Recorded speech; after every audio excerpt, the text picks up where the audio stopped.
សូមលំអរកាយគ្រប់សម្ដេចលោកជំទាវជាទីគោរពនិងសូមជម្រាបសួរដល់ប្រិយមិត្តទូរទស្សនិកជនកម្មវិធីសម្លេងតន្ត្រីខ្មែរទាំងអស់ជាទីមេត្រីកម្មវិធីសម្លេងតន្ត្រីខ្មែរក៏ដល់ពេលវេលាដែលនឹងត្រូវមកវិលមកស្វាគមន៍ទូរទស្សនិកជនសាជាថ្មីតាមពេលវេលានិងម៉ោងដដែលបទចម្រៀងប្រពៃណីមហោរីយីកេនិងបាសាក់គឺនៅតែជាប្រធានបទនៅក្នុងកម្មវិធីរបស់យើងដដែល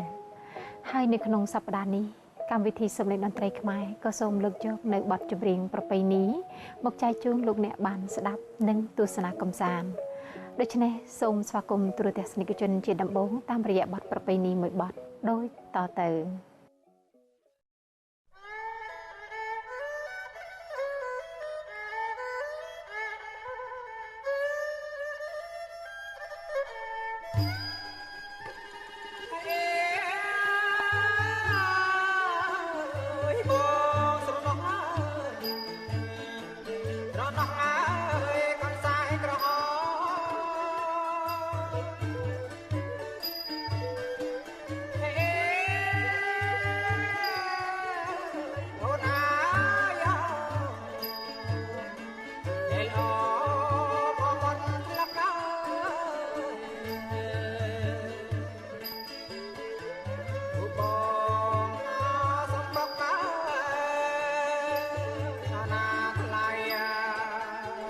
អ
បទភ្លេងប្រពៃណីភាគច្រើនគឺគេច្រើនតែប្រើប្រាស់នៅក្នុងពិធីរៀបមង្គលការ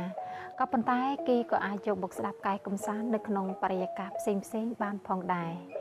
ទៅតាមការកែច្នៃរៀបរាប់លើកដាក់ចងជាទំនុកទៅតាមបទភ្លេងរបស់ខ្មែរយើងហើយក៏បង្កើតទៅជាតន្ត្រីមួយប្រភេទដែលជាតន្ត្រីនៃចរិតរបស់ខ្មែរដូច្នេះសូមរីករាយស្វាគមន៍ជាបន្តតាមរយៈបទប្រពៃណីមួយបទទៀតពីកម្មវិធីយើងខ្ញុំដូចតទៅ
Rap